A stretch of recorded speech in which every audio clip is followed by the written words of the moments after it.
이럴 줄 알았으면 퇴직 전에 미리 준비해 둘 걸. 65세에 은퇴한 김현수 씨는 첫 연금 수령을 앞두고 느닷없이 날아든 고지서 한 장에 한참을 멍하니 앉아 있었습니다. 바로 건강보험료 고지서. 매달 25만 원 가까운 액수였습니다. 소득도 줄어든 마당에 이건 너무한 거 아닌가 싶었죠. 많은 분들이 은퇴하면 이제 의료비 걱정은 국민건강보험이 해결해 주겠지라고 생각하지만 실제로는 그 건강보험료 자체가 노후 생활에 큰 부담이 됩니다. 특히 직장 가입자였다 지역 가입자로 전환되는 은퇴자들은 예상보다 훨씬 많은 건보료를 부담하게 되죠. 심지어 자동차 한 대, 은행 예금 조금만 있어도 재산으로 간주돼 보험료가 부풀려지기 일쑤입니다. 하지만 방법이 있습니다. 조금만 미리 준비하면 건보료를 절반 수준까지 낮출 수 있는 합법적인 방법이 분명 존재합니다. 오늘은 그 현실적인 비법과 함께 실제로 보험료를 줄인 세 사람의 이야기를 통해 구체적인 전략을 소개해 드리겠습니다. 1. 은퇴 후 건보료 왜 이렇게 비싸질까? 직장에 다닐 땐 월급에서 자동으로 빠져나가니까 잘 인식 못하지만 퇴직 후엔 건보료가 지역 가입자 기준으로 계산됩니다. 이 기준이 문제입니다. 단순히 소득만 보는 게 아니라 부동산, 자동차, 금융자산 등 재산을 기준으로 보험료가 책정됩니다. 예를 들어 은퇴 후 수입이 없더라도 예금이 많으면 건보료 올라갑니다. 차가 있으면 건보료 올라갑니다. 집이 있으면 또 올라갑니다. 이게 바로 많은 은퇴자들이 깜짝 놀라는 지점이죠. 생활은 검소한데 재산평가 기준 때문에 매달 2,030만 원씩 보험료를 내야 하는 구조가 되는 겁니다. 2. 건보료 절반으로 줄이는 핵심 전략 3가지. 전략 퇴직 전에 배우자, 피부양자 등록 고려. 가장 간단하면서도 효과적인 방법입니다. 직장에 다니는 배우자가 있다면 퇴직자 본인이 배우자의 피부양자로 등록하는 방법입니다. 이렇게 하면 지역 가입자가 아닌 직장 가입자의 혜택을 따라가므로 건보료가 대폭 절감됩니다. 단, 소득이 일정 기준 이하 연간 3,400만 원 미만, 재산도 일정 수준 이하가표 기준 5억 원 미만이어야 가능합니다. 조건이 된다면 꼭 챙겨야 할 방법입니다. 전략 금융자산과 자동차, 퇴직 전에 미리 정리. 건보료 산정에서 금융자산은 생각보다 큰 비중을 차지합니다. 예금, 적금, 주식 등 금융자산이 2천만 원 넘으면 그때부터 건보료에 반영됩니다. 자동차도 1600cc 이상이거나 9년 이하면 보험료 책정 대상입니다. 즉, 은퇴 직전에 예금을 부부 명의로 분산시키거나 차를 오래된 차로 바꾸거나 매각해두는 등의 형식적 정리만으로도 보험료는 크게 줄어듭니다. 전략 세대 분리와 소득 분산 전략. 가족과 함께 사는 구조라면 세대 분리를 고려할 수 있습니다. 예를 들어 부모와 자녀가 같이 살면 자녀의 소득이나 재산이 부모 건보료 산정에 영향을 미치게 됩니다. 이럴 경우 주소지만 분리해도 보험료가 줄어드는 경우가 생깁니다. 또한 소득을 배우자나 자녀 쪽으로 분산시켜 본인의 과세 소득을 낮추는 것도 효과적인 전략입니다. 3. 실제 사례로 보는 건보료 절감 성공기. 사례 1. 63세 회사원 박기훈 씨 피부양자 등록으로 영원. 박 씨는 63세에 퇴직하면서 월 300만 원 연금을 받을 예정이었습니다. 퇴직 직후 건보료를 계산해보니 월 28만 원. 당황스러웠죠. 하지만 마침 아내가 아직 직장에 다니고 있었기에 피부양자 등록을 신청했습니다. 결과는 건보료 영원. 조건은 아슬아슬했지만 소득과 재산 기준을 충족했고 박 씨는 몇 년간 보험료 부담 없이 생활할 수 있었습니다. 핵심 퇴직 전 배우자의 직장 가입 여부 꼭 확인. 사례 2. 66세 김정자 씨 예금 줄이고 차 처분에 40% 절감. 김 씨는 혼자 사는 66세 은퇴자로 은행에 예금 8천만 원이 있었고 경차 한 대를 몰고 있었습니다. 건보료는 월 21만 원으로 꽤 부담이 됐죠. 퇴직 후 3개월 안에 자산 재정비에 들어갔습니다. 예금을 자녀 명의로 일부 이전하고 자동차는 10년 넘은 중고차로 바꿨습니다. 그 결과 건보료는 12만 원으로 줄어든 거의 40% 절감에 성공했습니다. 핵심 예금 차량은 건보료의 주요 기준. 미리 정리하면 효과 확실. 사례 3, 70세 이재영 부부 세대 분리 후 절반 이하로. 이 부부는 은퇴 후에도 자녀와 한 집에 살고 있었습니다. 자녀의 고소득 때문에 부부의 건보료가 합산 기준으로 월 32만 원까지 올랐죠. 상담 후 세대 분리를 감행했습니다.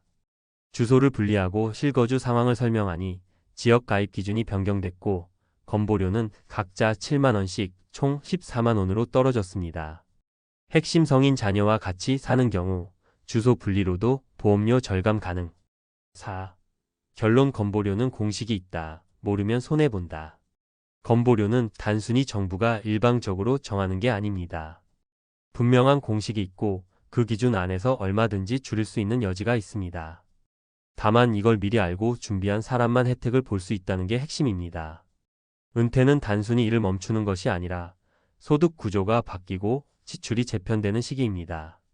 특히 건보료는 매달 꼬박꼬박 나가는 고정 비용이기 때문에 줄일 수 있다면 그 자체로 노후 생활에 숨통이 트이는 전략이 될 수 있습니다. 당장 은퇴를 앞두고 있다면 자산 구조를 재점검하고 피부양자 등록 가능 여부를 확인하고 필요하다면 세대 분리나 예금 분산 전략도 고려해 보세요. 은퇴 후 첫 고지서를 보고 놀랄 필요 없이 미리 알고 준비하면 건보료도 충분히 반값으로 줄일 수 있습니다. 은퇴 후 건보료 절반까지 줄일 수 있습니다. 합법적 절감 전략 총정리. 은퇴 후 가계 재정에서 가장 과소평가되는 고정 비용 중 하나가 바로 건강보험료입니다. 직장 생활을 마친 후 직장 가입자에서 지역 가입자로 전환되는 순간 국민건강보험료는 단순한 의료보장 기여금을 넘어 노후 자산을 갉아먹는 주요 지출 요인이 될 수 있습니다. 하지만 다행히도 이 건보료는 정해진 산정 기준에 따라 결정되며 사전에 계획적인 대응을 한다면 보험료를 3,050% 수준까지 절감할 수 있습니다. 다음은 전문가의 관점에서 정리한 은퇴 후 건보료 절감 전략입니다. 1. 건보료 산정 방식의 구조적 이해. 퇴직 전 직장 가입자의 보험료는 근로소득을 기준으로 하며 회사와 개인이 반반씩 부담하는 구조입니다. 그러나 퇴직 후에는 지역 가입자로 전환되어 다음 항목들을 기준으로 보험료가 산정됩니다. 소득연금, 사업소득, 금융소득, 임대소득 등. 재산, 주택, 토지, 전세보증금, 예금 등. 자동차 1600cc 이상 또는 시가 4천만 원 이상 차량.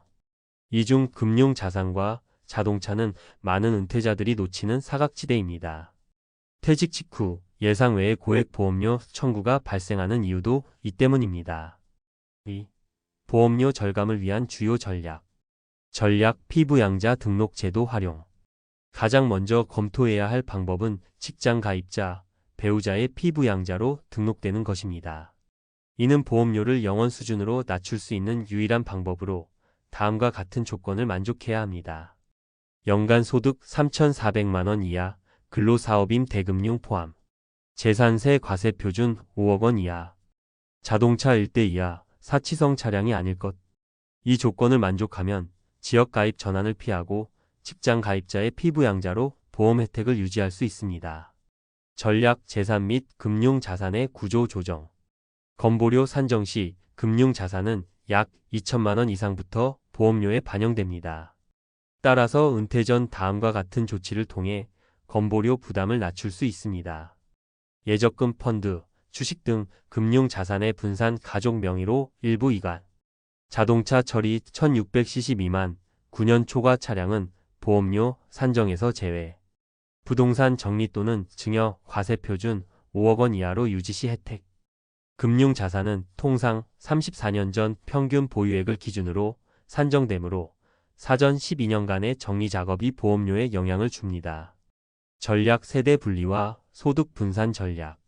성인 자녀와 동거 중인 고령자는 자녀의 소득 재산이 건보료 산정에 영향을 미칠 수 있습니다. 이러한 경우 주소를 분리하고 전입신고를 통해 실제 거주 형태를 세대 분리하면 보험료 부담이 줄어듭니다. 단, 세대 분리는 형식적인 주소 이전이 아닌 실제 독립생활 조건이 충족되어야 하며 이를 증명할 수 있어야 합니다.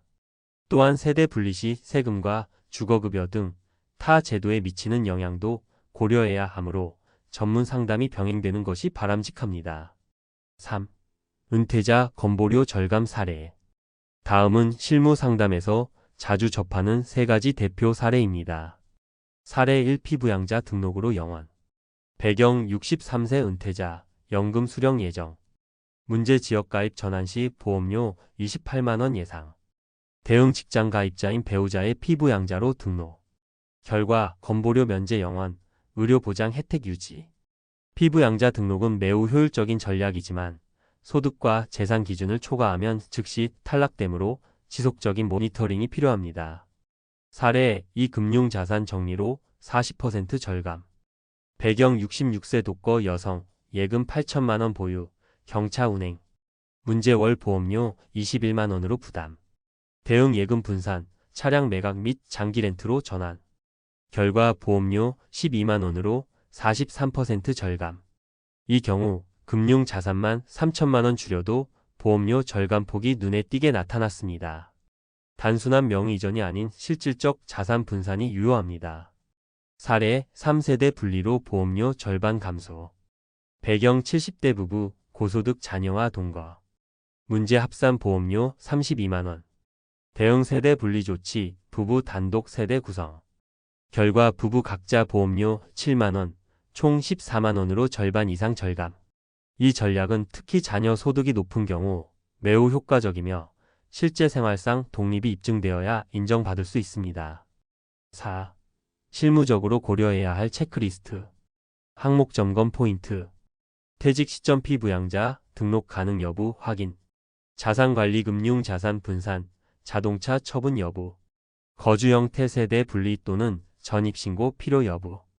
연금 수령 국민연금, 퇴직연금 소득 여부. 기타 소득임 대사업 금융소득 여부 및 기준 초과 여부. 5. 결론 보험료는 줄이되 보장은 유지하자. 국민건강보험은 한국 사회에서 가장 신뢰할 수 있는 의료보장 시스템입니다.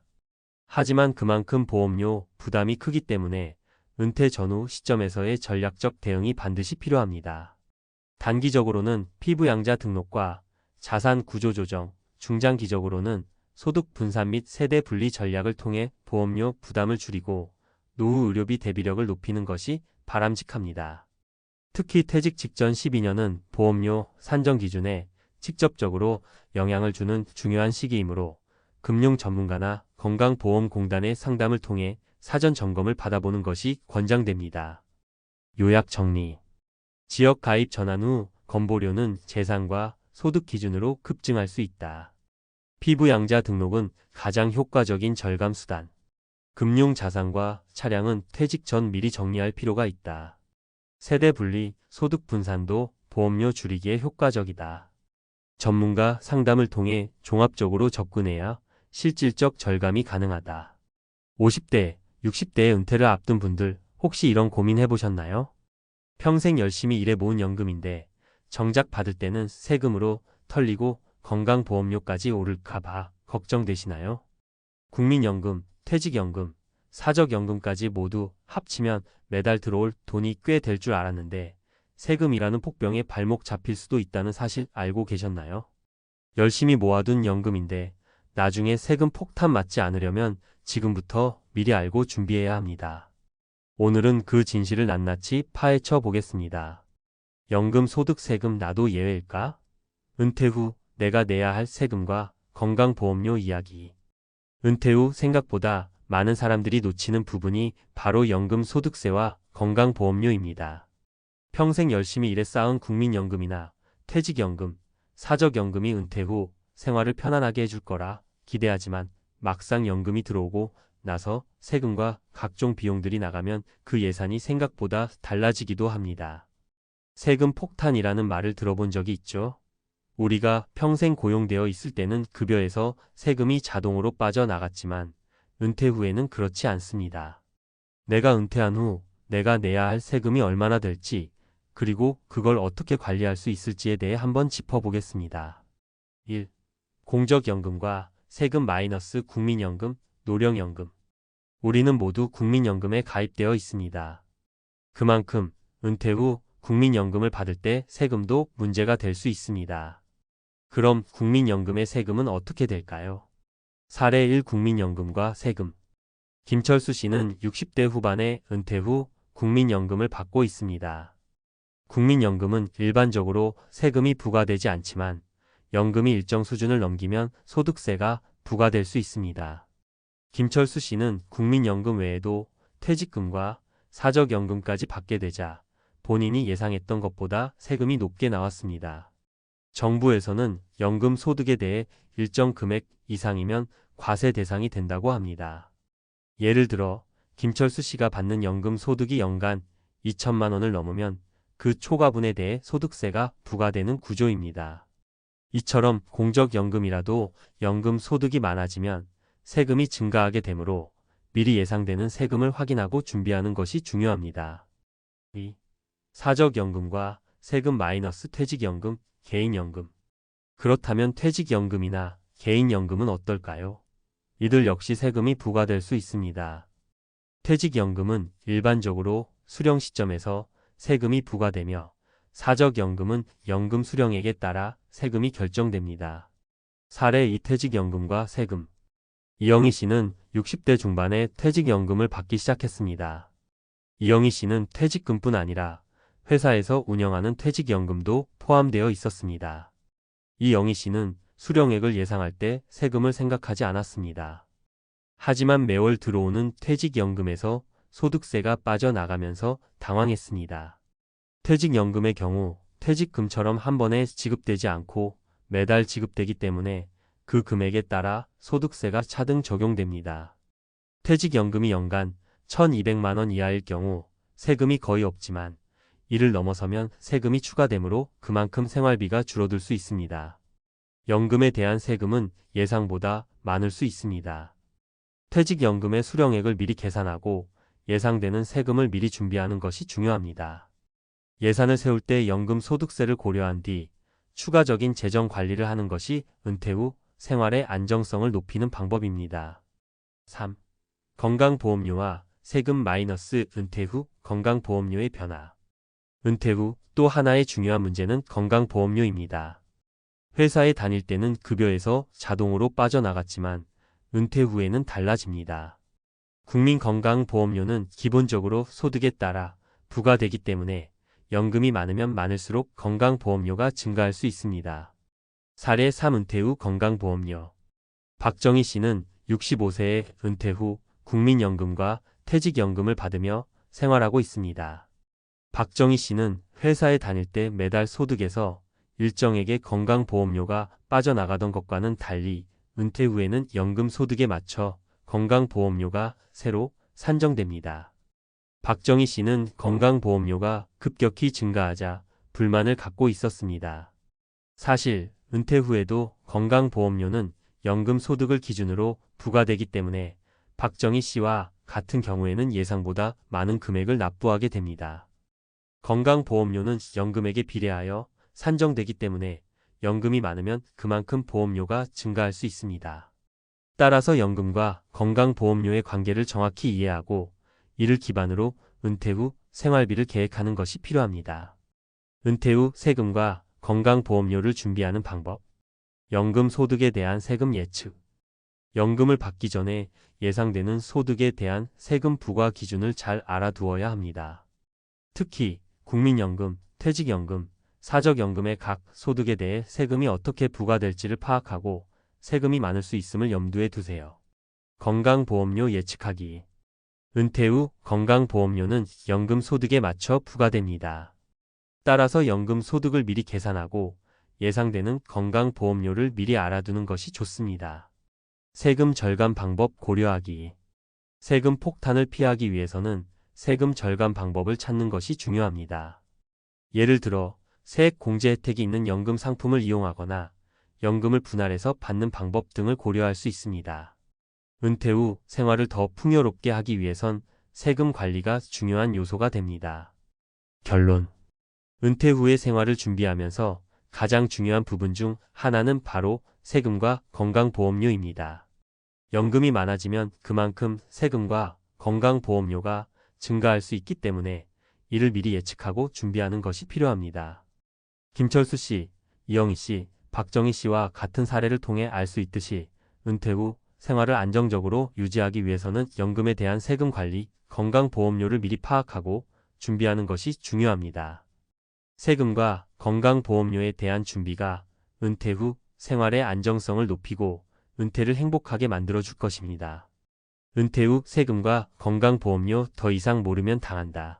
전문가가 알려주는 구체적 대비책.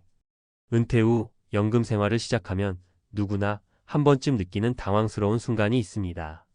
내가 받는 연금에서 이렇게 많은 세금과 건강보험료가 나간다고? 이런 상황은 생각보다 흔합니다. 오늘은 연금 소득에 부과되는 세금과 건강보험료를 어떻게 관리할 수 있는지 실질적인 대비책을 구체적으로 알려드리겠습니다. 단순히 모르면 당한다는 말이 아닙니다. 이제는 알아야 살 수 있는 시대입니다. 1. 연금 소득세와 건강보험료의 기본 이해. 연금 소득세 왜 발생할까? 연금 소득은 일정 금액을 넘으면 과세 대상이 됩니다. 국민연금, 퇴직연금, 사적연금을 합한 연금 소득이 연간 1,200만 원을 초과할 경우 세금이 부과됩니다. 예를 들어 매달 100만 원씩 국민연금을 받고 퇴직연금에서 200만 원을 받는다면 연간 3,600만 원의 소득이 발생합니다. 여기서 기본 공제액을 제외한 나머지 금액에 대해 세금이 부과됩니다. 건강보험료의 진실. 건강보험료는 직장인 시절과 다르게 은퇴 후에는 지역가입자로 전환되며 소득, 재산, 자동차 등의 항목을 기준으로 부과됩니다. 특히 연금 소득이 많아질수록 보험료도 함께 증가합니다. 건강보험료는 단순히 매달 내는 고정 비용이 아닙니다. 소득 변화에 따라 수시로 변동될 수 있기에 이를 예측하고 대비하는 것이 중요합니다. 2. 세금을 줄이는 연금 수령 전략. 1. 연금을 분산해서 받기. 가장 기본적인 방법은 연금 수령을 분산하는 것입니다. 예를 들어 한 번에 일시금으로 받게 되면 높은 세율이 적용되지만 매달 나눠 받으면 세율이 낮아질 가능성이 큽니다. 사례. 이영희 씨는 퇴직연금 1억 원을 일시금으로 받으려다 20% 이상의 소득세를 부담해야 한다는 사실을 알고 이를 매달 50만 원씩 나눠 받기로 결정했습니다. 그 결과 세율이 낮아지고 매달 고정 소득이 생겨 생활비 계획도 더 안정적으로 세울 수 있었습니다. 이 세액 공제 혜택을 활용하기. 사적연금 가입 시 세액 공제를 받을 수 있는 상품에 가입하는 것도 좋은 방법입니다. 개인형 퇴직연금 IRP나 연금저축계좌는 납입 금액에 따라 세액 공제 혜택을 제공하므로 세금 부담을 줄일 수 있습니다.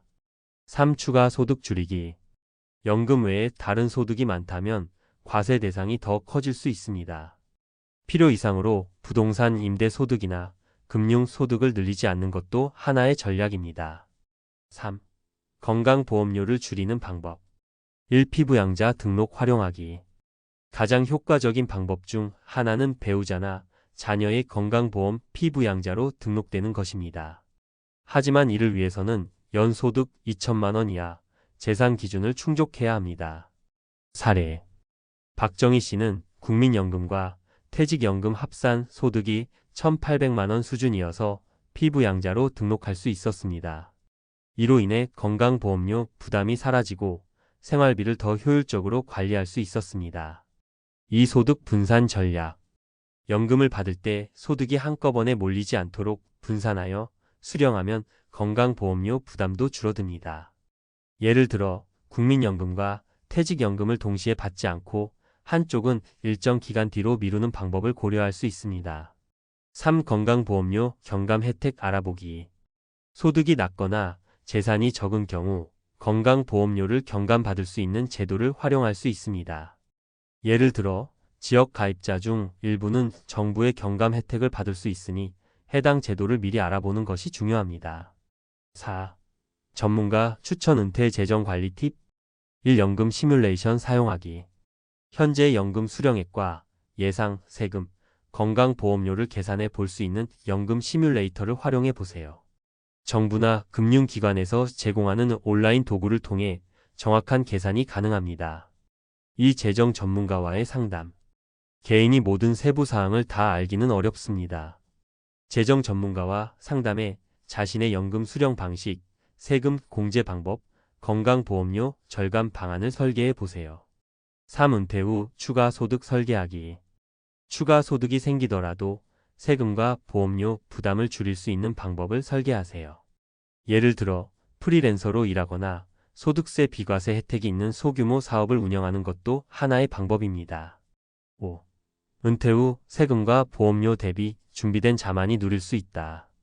은퇴 후 생활을 좌우하는 가장 중요한 두 가지는 예상치 못한 세금과 건강보험료입니다. 이를 줄이기 위해서는 미리 준비하는 것이 필수적입니다. 한눈에 보는 실천 가이드. 연금 소득 분산 한꺼번에 받지 말고 월 수령으로 나눠서 세금과 보험료를 줄인다. 피부양자 등록 배우자나 자녀의 피부양자로 등록해 건강보험료를 최소화한다. 세액 공제 활용 IRP, 연금저축 등 세액 공제 상품을 적극 활용한다. 재정 전문가, 상담 전문가와 상담해 최적의 연금 수령 및 세금 절감 전략을 설계한다. 건강보험 경감 혜택 소득 기준에 맞는 경감 혜택을 적극 활용한다. 결론 은퇴 후 당신의 연금이 당신의 무기가 된다. 연금은 은퇴 후의 삶을 지탱하는 중요한 자산입니다. 하지만 세금과 건강보험료 문제를 놓친다면 연금은 기대했던 안정감 대신 부담으로 돌아올 수 있습니다.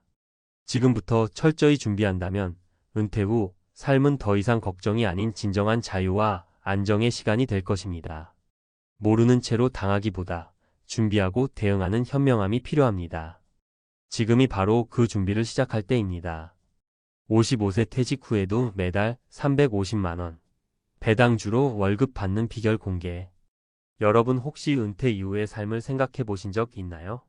55세가 되거나 길게 잡아 60세가 되면 회사에서 자연스럽게 물러나게 될 것이라고 예상하지만 그때부터 시작되는 은퇴 후 생활비 문제가 우리의 목을 조일 때가 있죠. 퇴직금이 있다고 해도 한정적이고 연금도 당장 풍족하게 나오지는 않을 수 있거든요. 그래서 고민하죠.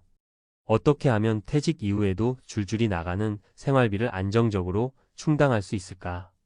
오늘은 바로 그 고민을 해결해 줄 수 있는 하나의 방법, 즉 배당주 투자에 대해 이야기해 보려고 합니다. 실제로 배당금이란 말은 많이 들어보셨겠지만 제대로 알아보거나 실천으로 옮기는 건 막연하게 어렵게 느껴지는 분들이 많습니다. 그런데 의외로 간단한 개념이에요. 꾸준히 이익을 내는 기업이 주주에게 정기적으로 나눠주는 돈, 그걸 받아서 월급처럼 쓰는 거죠. 심지어 퇴직 후에도 말이에요. 아마 정말 가능한 이야기인가? 싶으실 텐데, 이 글에서 제가 실제 사례 3가지와 함께 이야기를 풀어볼 테니 편한 마음으로 들어보세요. 혹시 은퇴 후 생활비가 막막하신 분들이라면 제가 들려드리는 이 배당주 투자 이야기가 큰 도움이 되길 바랍니다. 1. 배당주 왜 중요할까? 배당주는 단순히 배당을 많이 주니까 좋다로 끝나는 이야기가 아닙니다.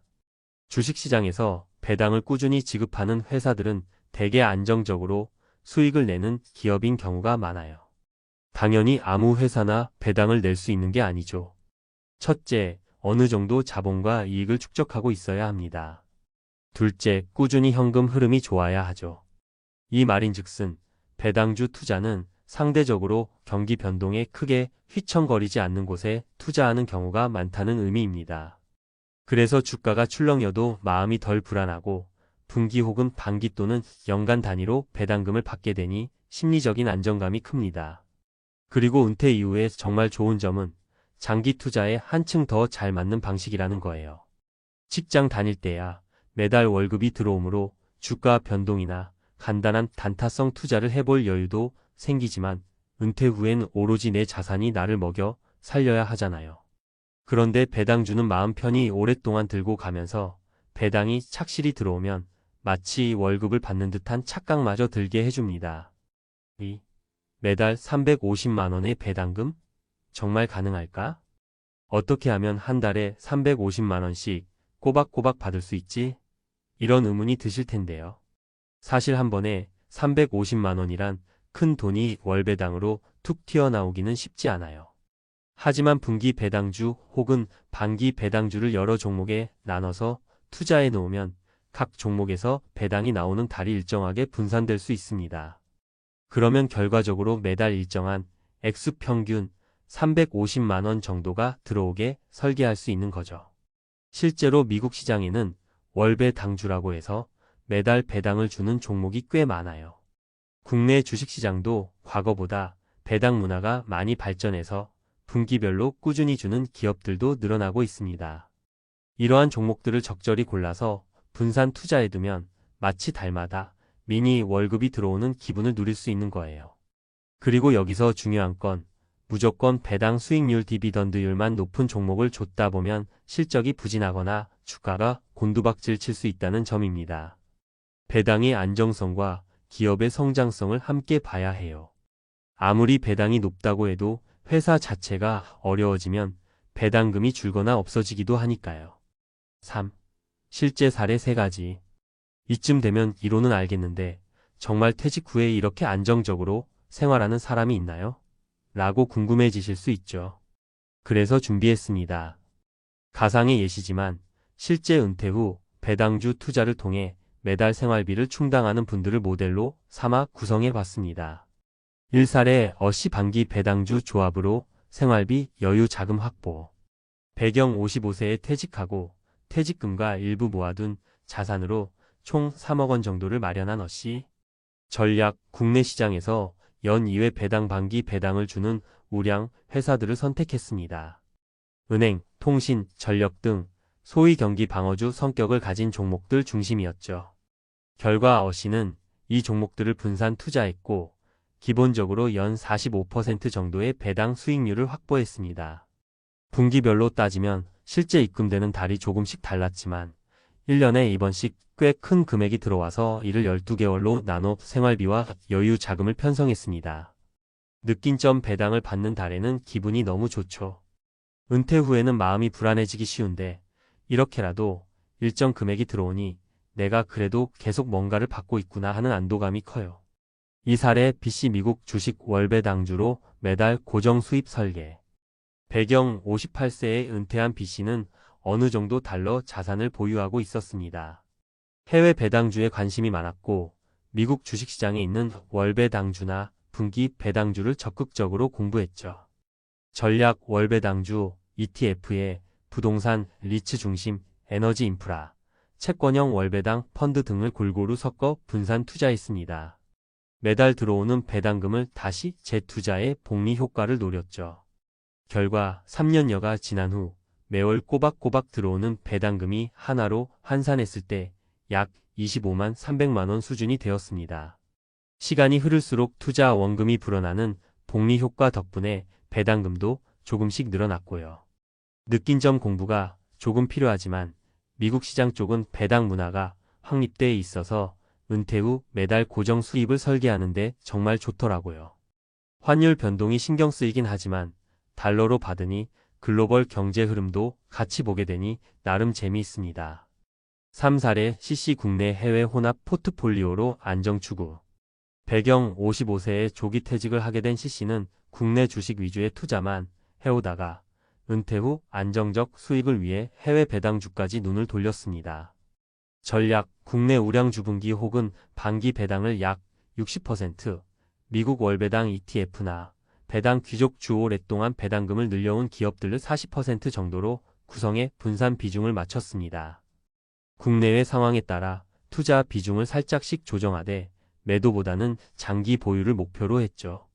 결과 국내 기업에서 받는 배당은 보통 연말 혹은 반기에 몰려 있었고 미국 배당주는 분기마다 꼬박꼬박 지급되다 보니 실제 통장 잔고가 매달 일정하게 채워졌습니다. 연평균 5% 정도 수익률을 노리면서도 환율 리스크나 경기 변동에도 대비할 수 있어 편안함을 느꼈다고 해요. 느낀 점 모든 걸 국내에만 몰아서 투자하면 나라, 경제가 흔들릴 때 같이 타격이 클 것 같고 전부 해외 주식에 넣기도 환율 때문에 겁이 나더라고요. 그래서 반반으로 나눈 덕에 마음이 훨씬 편해졌어요. 이젠 일을 안 해도 매달 일정액이 들어오니까 라는 안도감이 큽니다. 4. 은퇴 후 배당주 투자 어떻게 시작할까? 사례들을 보니 나도 한번 해보고 싶다 하는 마음이 들죠? 그런데 막상 시작하려니 어떤 종목을 사야 할지, 언제 사야 할지 막막할 수 있어요. 다음은 제가 드리는 몇 가지 실천 팁입니다. 자산 배분부터 생각하기. 전체 자산 중 어느 정도를 배당주 투자에 쓸지를 먼저 정하세요. 은퇴 이후라면 절대 잃지 말아야 할 돈과 투자 가능 자금을 명확히 구분해야 합니다. 배당 이력 꼼꼼히 살피기. 해당 회사가 5년, 10년간 꾸준히 배당금을 늘렸거나 최소한 유지해 왔는지 확인하는 것이 중요합니다.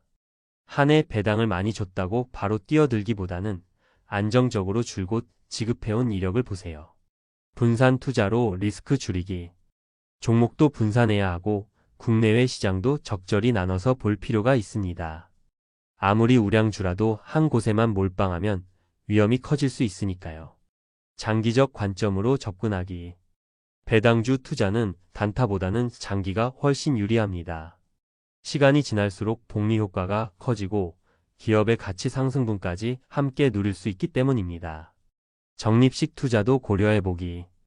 은퇴 전이라면 매월 일정 금액씩 적립식으로 배당주에 투자하는 것도 좋습니다. 주가가 오르든 내리든 꾸준히 사 모으다가 은퇴 시점에 꽤 큰 규모의 배당 포트폴리오를 마련할 수 있거든요. 5. 정리하며. 퇴직 후에도 매달 350만 원씩 안정적으로 들어온다면 정말 든든하겠죠? 물론 배당주 투자가 만능 열쇠는 아니에요. 어느 정도 공부와 시간이 필요한 것도 사실이고 처음부터 큰 수익률을 기대하기보다는 안정적인 현금 흐름을 목표로 차근차근 접근해야 합니다. 하지만 중요한 건 자본이 내게 월급을 지급해주는 구조를 만들 수 있다는 점이죠. 물론 이 구조가 완성되려면 초기 자본도 필요하고 종목 연구나 시황 분석도 해야 합니다. 그래도 한번 자리를 잡으면 은퇴 후에 더 이상 회사에 매이지 않아도 배당이라는 든든한 월급통이 생기는 셈입니다. 현실적으로 요즘 시대엔 55세, 심지어 50세 이전에 퇴직을 경험하는 분들도 많아요. 그러다 보니 새로운 수입원을 찾으려 자영업이나 재취업을 시도하기도 하지만 그게 언제나 뜻대로 되는 건 아니잖아요. 그렇다면 주식시장에서 비교적 안정적인 기업에 투자해 시간을 우리 편으로 만들어 보는 것도 나쁘지 않은 선택일 겁니다. 조금 더 욕심을 내면 월배당주나 REITs 부동산 투자 신탁, 배당 ETF 등 다양한 상품들을 공부해 볼 수도 있고요. 중요한 건 장기적인 시야와 분산 투자입니다. 한두 종목에 올인하기보다는 여러 종목과 상품에 적절히 나누어 투자해야 리스크를 최소화할 수 있다는 거 꼭 기억해 두세요.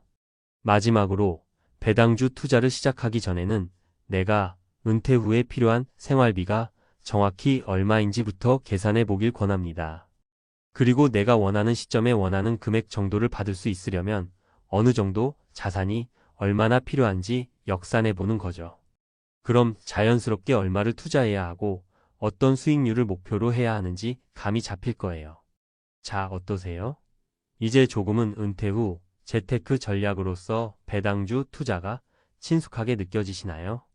오늘 제가 말씀드린 내용이 언젠가 퇴직 이후에도 매달 350만 원씩 받을 수 있는 당신만의 배당 월급날을 만들어가는데 도움이 되었으면 좋겠습니다. 은퇴 후에도 우리 모두 편안한 경제적 자유를 꿈꾸며 앞으로도 계속 배당주 공부와 투자를 이어가 보시면 어떨까요? 늘 말씀드리지만 투자에는 언제나 원금 손실 위험이 따릅니다. 아무리 안전해 보이는 배당주라도 시장 상황이나 기업 사정에 따라 배당이 변동될 수 있어요. 그러니 남의 말만 듣지 말고 스스로 공부하고 판단하시길 바랍니다.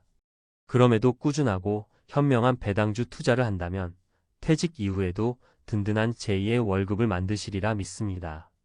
여러분, 혹시 이런 생각 해보신 적 있으신가요? 공무원으로 정년까지 다니면 노후는 안정적이겠지. 월급 따박따박 연금도 나오니까 걱정 없을 거야. 저도 한때는 그렇게 생각했던 사람 중 하나였어요. 그런데 막상 55세가 돼서 은퇴를 해야 할 상황이 되니까 머릿속에선 온갖 불안과 고민이 물밀듯이 몰려오더라고요. 왜냐하면 공무원 생활을 30년 넘게 하면서 밖의 세상에 어떻게 적응할지 생각해 본 적이 거의 없었거든요. 조직에서 정해준 일과 매달 꼬박꼬박 들어오는 월급, 그리고 동료들과의 술자리나 모임들이 전부였어요. 이 삶이 너무 익숙해지니까 다른 인생은 잘 보이지도 않고 알려고 하지도 않게 되더라고요. 이제 와서 정년퇴직한 뒤 나는 뭘 하고 살지? 고민해보니 생각보다 막막했습니다. 혹시라도 비슷한 고민을 하고 계신 분들, 혹은 곧 은퇴를 앞두고 계신 분들이라면 제 이야기가 조금이나마 공감이 될지도 모르겠네요. 그래서 오늘은 은퇴 준비와 은퇴 후 삶을 어떻게 바라봐야 하는지, 그리고 그 과정에서 겪었던 함정들은 무엇인지 구체적인 사례 3가지와 함께 말씀드려볼까 합니다. 1. 안주했던 내가 만난 첫 번째 함정. 첫 번째 사례부터 이야기를 시작해 볼게요. 제 친구 중에 홍 팀장님이라는 분이 계세요. 30년 넘게 시청에서 근무하셨고 나이도 딱 55세였어요. 딱 저와 비슷하죠. 근무 환경과 안정적인 월급, 그리고 그 유명한 공무원 연금까지 모든 게 완벽한 산처럼 보였어요. 그런데 정년퇴직을 딱 1년 앞두고 예상치 못한 변화가 생긴 겁니다. 시청 조직이 개편되면서 담당 부서가 폐지되고 그 과정에서 인력 조정이 필요해졌어요. 결국 정년 전에 퇴직해야 하는 상황이 눈앞에 닥친 거죠. 처음엔 물론 충격이 컸습니다. 하지만 공무원이라면 나중에 연금도 받을 수 있고 또 축적된 경력과 인맥이 있으니 금방 다른 일을 찾을 수 있겠다고 생각했어요. 그래서 한 3개월 정도 쉰 다음에 인생 2막을 시작해 보겠노라 마음을 먹었습니다. 그런데 이게 웬걸 3개월이 6개월이 되고 1년이 됐어요. 은근히 취업문이 좁은 데다 공무원 경력을 높이 평가해주는 곳도 생각처럼 많지 않았어요. 심지어 아무리 연금이 있다 해도 나가는 돈은 또 생각보다 많더라고요. 어쩔 수 없이 아르바이트나 단기 계약직으로 일하다 보니 삶이 불규칙해지고 자존감도 떨어졌어요. 홍 팀장님이 제게 이런 말을 하시더군요. 내가 그동안 공무원으로서 쌓아온 커리어가 대단한 거라고 생각했는데 사회는 그렇지 않더라.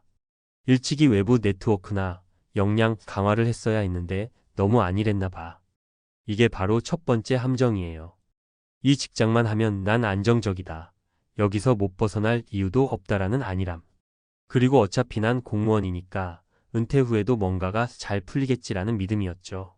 사실 한 조직에서만 오래 일하다 보면 그 조직 특유의 문화나 방식에 지나치게 익숙해져서 외부 세계가 어떻게 돌아가는지 모르게 될 때가 많아요. 어느 날 한순간에 무너져버린 두 번째 함정. 두 번째 사례는 제가 자주 가던 동네 커피숍 사장님 이야기예요. 이분도 50대 중반 구청에서 근무하시다 은퇴를 하셨어요. 그런데 이분은 인생 2막으로 카페를 창업하겠다고 결심하셨죠. 왜냐하면 주변에서 너무나 흔히 보이는 게 카페 창업이잖아요.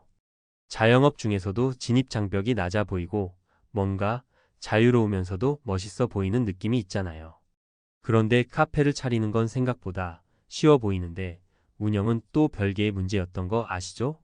몇 달 정도는 처음이라 재미도 있고 정부 지원금이나 퇴직금 중 일부를 가지고 운영하니 그래도 잘 될 거야 라고 믿었습니다. 문제는 시간이 지날수록 매출이 안정되지 않고 임대료며 재료비며 생각지도 못한 변수가 계속 생긴다는 점이었죠. 거기에 공무원 조직 생활에 익숙했던 분이 갑자기 자영업자가 되니까 하나부터 10까지 본인이 다 챙겨야 하고 예산이나 세무, 마케팅 같은 것들도 전부 직접 알아서 해야 했어요. 이건 진짜 보통 일이 아니더라고요. 결국 1년 만에 문을 닫았고 상당한 손실을 보셨어요.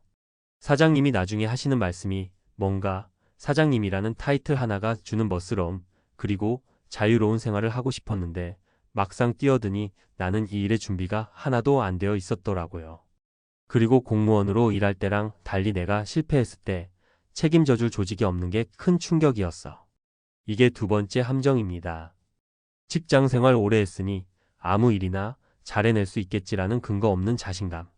물론 공무원으로 일하면서 얻게 되는 장점들도 있어요. 꼼꼼하게 서류를 처리한다거나 규정과 절차를 지킨다거나 하는 등. 하지만 창업이나 민간 기업 생활은 또 완전히 다른 영역이더라고요. 특히 자기 돈으로 시작하는 사업은 언제든 손실이 발생할 수 있다는 걸 명심해야 해요. 3. 남은 삶을 가볍게 보낸다는 오해가 부른 세 번째 함정. 세 번째 사례는 제 선배 공무원분인데 일찌감치 정년 후에는 그냥 농촌으로 들어가서 조용히 살겠다고 마음먹으셨던 분이에요. 그분도 55세 전후로 은퇴하셨는데 당장 어디에 귀농할 땅이 있거나 농사 기술을 익힌 것도 아니었어요. 그냥 공기 좋고 조용한 시골에서 살면 여유롭게 지낼 수 있겠지라는 낭만적 꿈이 있었죠. 처음 몇 달 동안은 신선한 공기도 마시고 동네 사람들과 소소하게 지내면서 즐거워 보였어요. 문제는 이분이 농사에 대해 아무런 준비도 하지 않았고 원래 도시에서 살던 사람이 시골 생활을 하다 보니 문화 차이가 너무 컸다는 겁니다. 매일매일 새벽에 일어나야 하고 농사 장비도 사야 하고 정부 보조금 신청부터 마을 행사까지 뭔가 해야 할 일이 계속 생기더라고요. 결국 처음 생각했던 조용히 힐링하며 살겠다는 환상과는 너무 달랐어요. 게다가 이분도 비슷한 고민을 털어놓으시더군요. 내가 그동안 공무원 조직에서만 살다 보니 지역사회에 대해 아는 게 거의 없었어. 더구나 농촌 생활이 이렇게 손이 많이 가고 또 농작물 판매나 유통을 신경 써야 한다는 걸 왜 몰랐을까 싶어. 결국 1년 반 가까이 고생만 하다 다시 도시로 돌아오셨는데 그 사이에 들어간 비용과 노력, 그리고 새로운 터전에서 맺으려던 인간관계가 다 허무하게 끝나버렸습니다. 이게 세 번째 함정이에요. 퇴직하면 남은 삶은 느긋하게 보내면 되지라는 막연한 낙관. 물론 우리에게는 은퇴 후에도 풍요롭고 여유로운 시간을 보낼 권리가 있어요. 하지만 그건 철저한 준비와 현실 검토가 뒷받침될 때에 가능한 일이더라고요. 은퇴 준비와 은퇴 후 삶, 어떻게 대비해야 할까?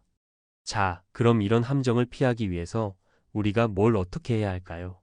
앞서 말씀드린 세 가지 사례에서 배울 점을 정리해 보자면 한 우물만 판 경력에 대한 냉정한 평가. 공무원으로서 혹은 어떤 직종에서든 오래 근무했다는 건 대단한 일이에요.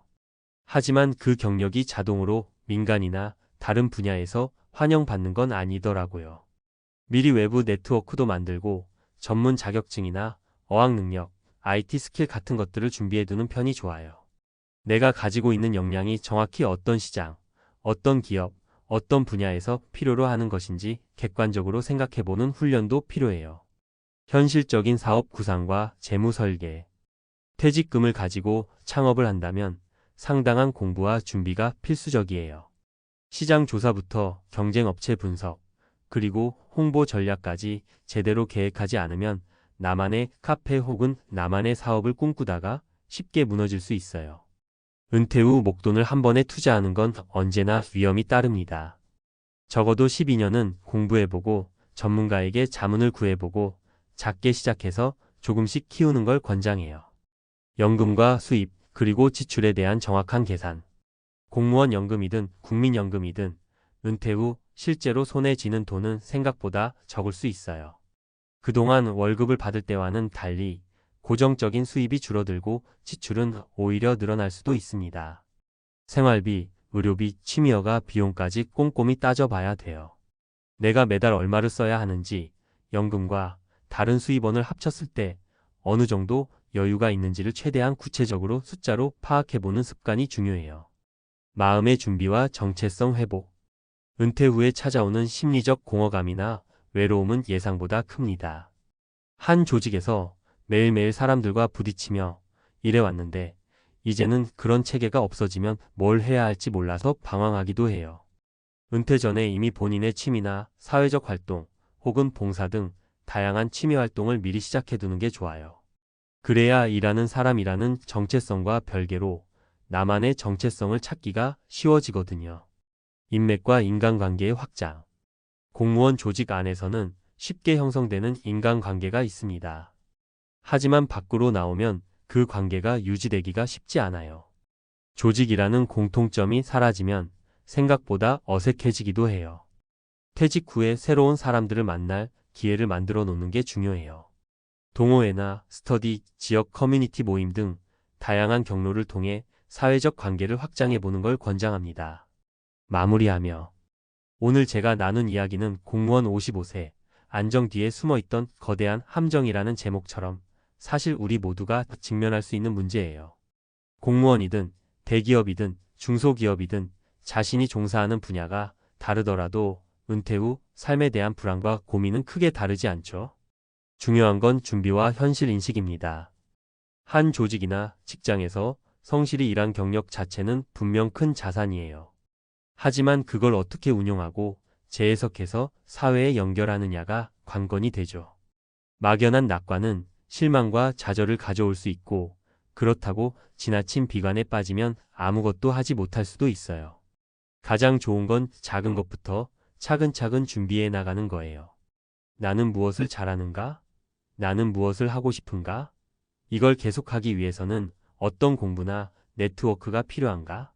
이런 질문들을 스스로에게 자주 던져 보시길 바랍니다. 무엇보다 은퇴는 끝이 아니라 새로운 출발일 수 있다는 희망을 잃지 않았으면 좋겠어요. 하지만 그 희망은 우리가 뭔가를 행동으로 옮기고 준비했을 때만 현실이 되더라고요. 혹시 지금 은퇴를 고민하고 계신다면 미리미리 마음가짐을 달리하고 관련 지식도 쌓고 재무 설계도 점검해 보세요. 주변 지인들이나 전문가와 이야기를 나누면서 한 단계 한 단계 준비를 구체화해 보시길 바랍니다.